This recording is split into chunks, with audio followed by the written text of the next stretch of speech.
our teens, when they don't fix something that they made a mistake on, I think we worry a lot. There's a character flaw that they're not going to be okay as adults. I think we jump to these kind of catastrophic beliefs about what this means about them or their future. And what's so funny about that, you were so validating to me of the fact why I was avoiding writing the administrative of the site. You were like, I get it. And isn't it interesting that if our kids do something where they avoid, they're going through the same emotions?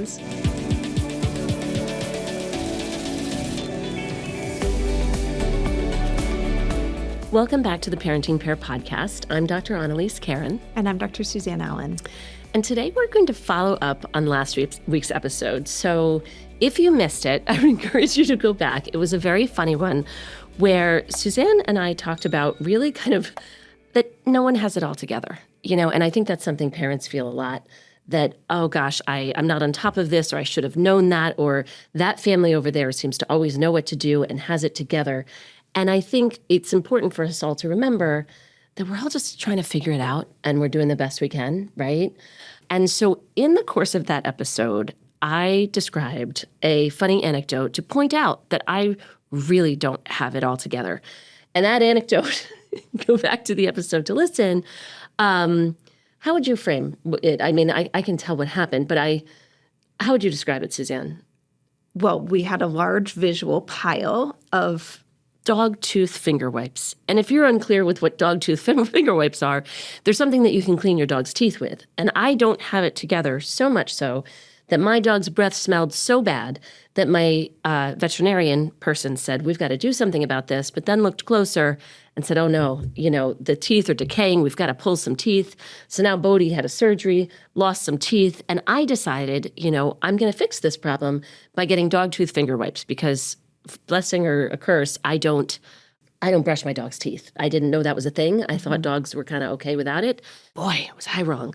So I went online, I bought a pack of dog tooth finger wipes, but the problem was 8 showed up or something to that effect on the first mailing. So I bought a lot more than I wanted to, and then I couldn't find how to get it back. And the long and short is what I didn't know is that was on a subscription.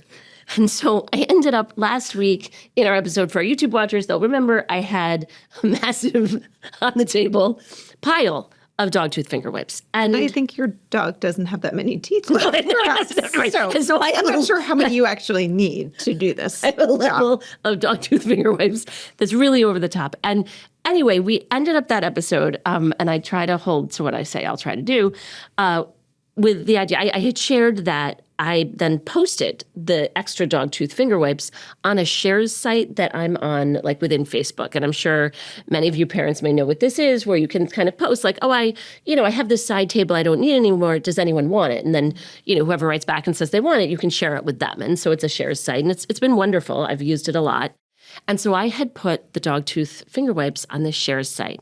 What I didn't mention in last week's episode is that the past few months have been an incredibly, like how much, when I was wearing that nap sweatshirt in last week's episode to say I need a nap, it's so true because I have had an incredible amount going on, just personally in my family with 2 elderly family members that has just been of great concern and has taken a lot of effort and energy outside of the normal busy life that I think we all lead with raising children and, working and whatever else everyone is trying to do. And so I had posted this, and I'm usually very good at whoever wants it, just getting it to them. But there was so much reply to it, like a ton of people replied, that I got overwhelmed. And then in recent months, it sort of slipped my mind. And when we were doing the episode, I was like, oh my gosh, I've got to get these out to these people, right? So this is a very long introduction to, I said, so I said last week, I'm going to go back and I'm going to get these dog tooth finger wipes out to the people that said that they'd like to try them as my gift to the world. And guess what? I went there and lo and behold, I was kicked off the shares site because I had let it sit there, that people had showed interest and I had let it sit there. And another thing that had happened in the meantime, which is probably worth another episode, is that there was a good week and a half in the midst of this time that I was also kicked off Facebook, which was another piece, which is another episode. But I was kicked off Facebook by Meta because supposedly I was going over some community standard, which ended up not being true at all. I had only posted one thing for like my daughter's birthday in X number of months before that. But I somehow got swept into this, you've gone across our community standards, so you can't be on Facebook or Instagram anymore, which then made me feel terrible because that kicked the parenting pair off Instagram, and then I had to apologize to my colleague here. And so it was a whole thing. And so that was another piece that I hadn't gone back to the Shares site. So with all that said, I was kicked off. And not only was I kicked off, and the only way I know this is I couldn't get back in. And I had a friend look it up, and she could see that I had been erased from everything. And she let me know, which means that she saw it, that there had been a message posted on my post from the administrator saying, you need to give out your things. You are not, here we are with community standards again, you're not in line. Maybe we discovered the problem. I clearly have an issue here. Needless to say, needless to say, there had been a public message, and I'm someone who really, I try to do the right thing. I'm kind of a rule follower. If there's an expectation, I really try to meet it. It's sort of a part of my personality. And so that is a very long introduction to what this episode is going to be about, is my response to that, my emotional feelings about this situation, and how this relates to our teens. Because here we are laughing. And we've been laughing about this all week. Well, I mean, it's absurd. And I feel terrible. Suzanne, I feel terrible that these people who wanted the dog-tooth finger wipes, some of whom I know, some of whom I know saw that I disobeyed the standards of the Shares site and was in Facebook, publicly called out and I was to do something, and then you didn't And respond. I don't remember everyone, but I know there are a bunch of people I know. Yeah. I can think of a few of them. I have your wipes. And so what I've been thinking about, because I said I would do this in our last episode, is my urge has been to just avoid this altogether. And my level of problem solving has been, I am just never going to go back on the Shares site. I'm not going to ask to go back on because it's too embarrassing. If I write this administrator and say, I have these, two elderly members of my family that very significant medical things have gone on. I've had a lot of focus on that. And I was briefly kicked off Facebook because I went against community standards that I hadn't. And I immediately, once I did the appeal, was let back on. It really sounds like a bad, like the dog ate my homework situation. Yeah. Yeah. And what are you worried about? Because you're avoiding. So I'm totally avoiding. So I what's haven't creating the avoidance. I'm honestly worried about writing that whole essay, and which is all true. It's all true. And I don't even care about the Shares site that much. I care about the people that I promised something to that aren't getting it. Odd that it's dog tooth finger wipes. But from a problem-solving standpoint, the most appropriate thing for me to do would be to write a message to the administrator and say, of the Shares site within Facebook, I had this medical issue within my family. I've been very busy for the past few months, and I was briefly kicked off Facebook. And for all of those reasons, I didn't end up completing my obligation. However, I've been on this site for 7 years or whatever it's been. It's been a great, I've appreciated it very much. I'd really like, if nothing else, to get the dog tooth finger wipes to the people that want them, but I also would like to have a second chance. Right? That would be the most effective thing to do. Admit what I've done wrong, admit why it happened, apologize for it, and see if I can get on the site. The reasons, 2 reasons, Suzanne. Yep. Why this hasn't happened. Why this hasn't happened is, 1, I'm embarrassed or I'm worried that the administrator is going to think I'm making it all up. Like, it sounds absurd. Yeah. I mean, it sounds completely. So number 1, I think I have a fear of judgment on some level, not a fear of it, but like an uncomfortability with writing this whole essay, even though I'm putting it out in a podcast. Yeah. About why I couldn't give all the people the dog tooth finger wipes. But then secondly, I also am concerned that I might write said essay and I might still not be allowed back on the Shares site, and somehow in my childish brain, I feel embarrassed, even more embarrassed by that possibility. And I don't want to open the door to it, so I've avoided it. And we're laughing about this and joking about it. And I would imagine that other parents listening to this right now might have other situations like that of things that just, we have just pushed to the side and have just given up on or are avoiding because we're ashamed or embarrassed or overwhelmed.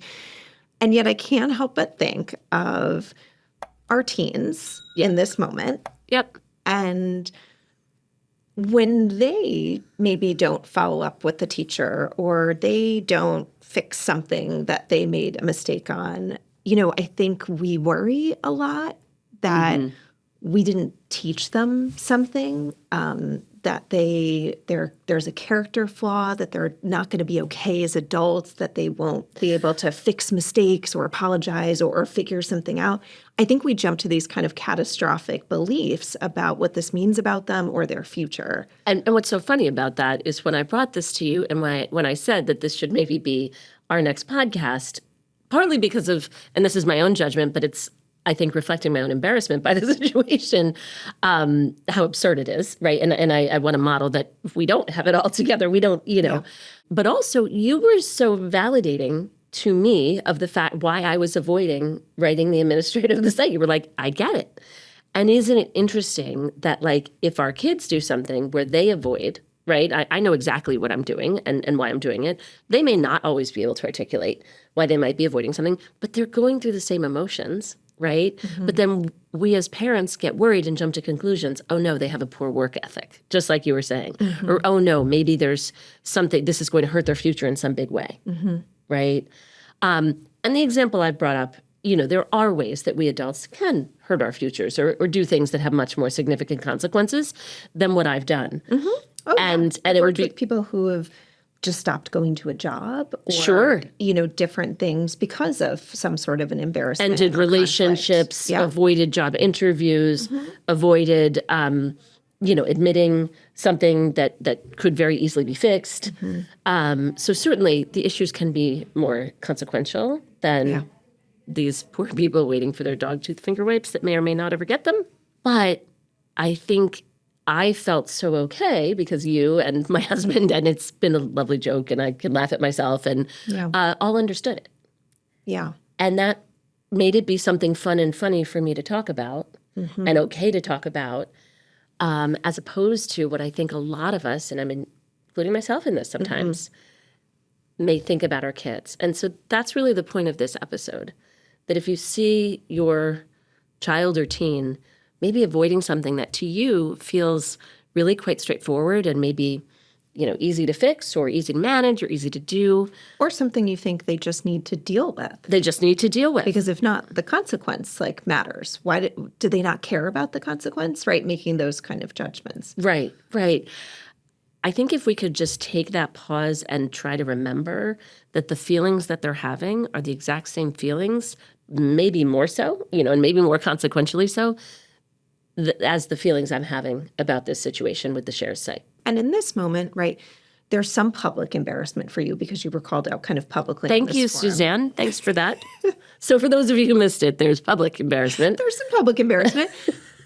But you also don't know the person who runs the Share site, right? And the consequence for you, okay, you can't go back on the Share site, which is disappointing to you, but isn't going to necessarily If I don't handle it directly, if I don't risk handling it, you're right. Then that's not going to hurt my life or my future in any significant way. And emotions are powerful. You feel some shame, you feel some embarrassment. But as you said before, our teens feel the same that we do. And shame, embarrassment, that sense of maybe, a lack of respect or being wronged or doing something that might be embarrassing, because of the nature of where they are developmentally, they are more sensitive to those emotions that might make them feel less than. So you as a grown-up with not huge consequences, right, feel this way. Yeah. For them, if it's something that is public or might mean they have to face someone who might be thinking less than of them, or they have to own or admit a mistake, or, it's a big deal. It's a big deal. And there are two things you said in there that I think we can highlight that are really helpful for parents to keep in mind. Number one, it is a big deal and a bigger deal to them. Embarrassment really kind of raises throughout kind of the tween and teen years.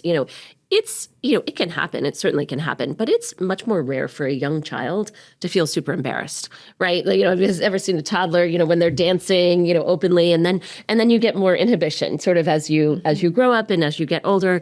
But certainly in adolescence, embarrassment is known to peak, right? That self-consciousness, that awareness of yourself, that awareness of other people, greater sensitivity to other people's facial expressions and worries about what they may be thinking, right? Adolescence is also a time for people who maybe, if they didn't have a high level of certain emotions when they were younger, things like anxiety or depression tend to elevate and raise during that age time, right? So it's a time where there's a lot more emotion and more sensitivity to others' judgments. So they're going to be feeling what I'm feeling and what is I'm admitting is making me avoid this situation even more as teens. Mm-hmm. And so we want to be sensitive to that. They're almost hurting in their embarrassment or their anxiety more than I am, but I'm kind of letting myself off the hook for this mistake because I understand it and there's a narrative for it and you validated me. And wouldn't it be nice if at least we could try to keep that in mind when our teen does something similar, to have that kind of support and open mind instead of the at least acting in our worried thoughts of there's something really wrong here. They're going to ruin their future. They have a poor work ethic. This is really bad. Mm-hmm. Yeah. And I said two things. The other thing I just wanted to highlight that you sort of hinted at in what you were saying is that in my life, the dog tooth finger wipes and whether or not I ever go back on the share site on Facebook is not going to really impact me. But some of the things that the teens may get themselves into really can be a little more consequential, Yeah. And so being sensitive to that too, that we get worried about whatever that consequence could be, right? Like, I don't know, let's say it's a really bad grade or not, following through on the job interview that you got, right? Then you don't get the job, right? And if you need the job, so that they can feel even more overwhelmed. This isn't that consequential for me. I have a perspective on it. When we feel really overwhelmed, we want the support of others and not immediate judgment. So what now? I guess, what would we want parents to take away from this, or one thing to think about or do? Sorry.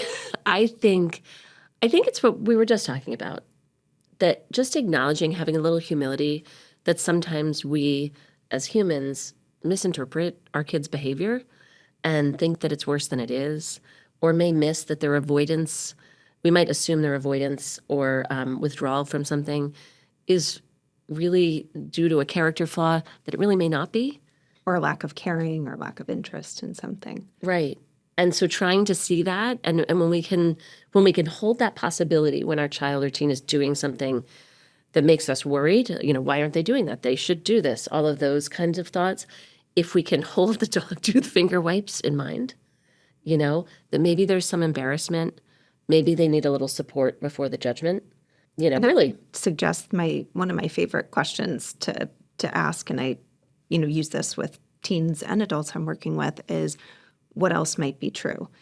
Mm-hmm. So sometimes, even when I have a teen in my office and they tell me something like, oh, my teacher did this, and it's because they don't like me. And I'll say, maybe that's possible. What else could be true? Right. And so I think sometimes when we can ask that question ourselves as parents, right, when we're really worried, like they just must not care about the job or the grade, or they don't care about me, which is why they never empty the dishwasher. What else might be true? Right. Which can just help you soften a little bit and also open you up to some different possibilities. Right. So the person out there that didn't get their dog tooth finger wipes might have a thought, oh, this is an irresponsible person. And they're allowed to have that thought, or that's awful that she didn't deserve to be on the shared site, right? What else might be true? There might be something else going on there. And there was. I think that's a great what now. I also would encourage, and probably this should apply to myself as well. I think I know what you're going to recommend. I was going to recommend that you perhaps re-listen to one of our podcasts. Is that what you're suggesting? Okay. So one of our recent podcasts, I forget which number, 40 maybe, I don't know, was on opposite action, which is a skill that helps us when we're experiencing powerful emotions.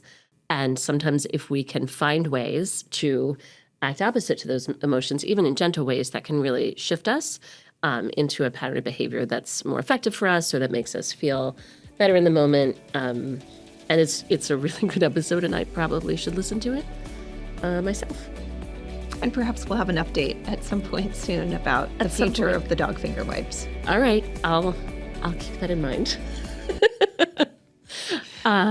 All right. All right. Well, if you enjoyed this episode or any of our other ones, please rate and review. It actually helps kind of lift us up a little bit. So when parents are searching for support, it's easier to find us. So we'd really appreciate you doing that. And we hope you'll join us again next week. Yeah.